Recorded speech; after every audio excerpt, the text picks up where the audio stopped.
How to connect the power source? We will send this electric line with the machine.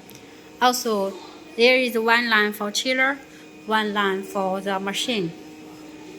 There are two lines connected to your voltmeter.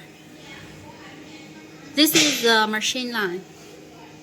It's three fair line and one zero line and one ground line. And this is the chiller.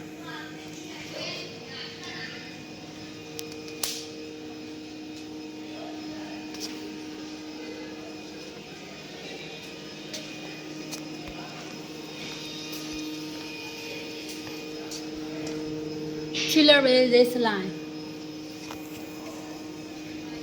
And here is the line for connect the machine.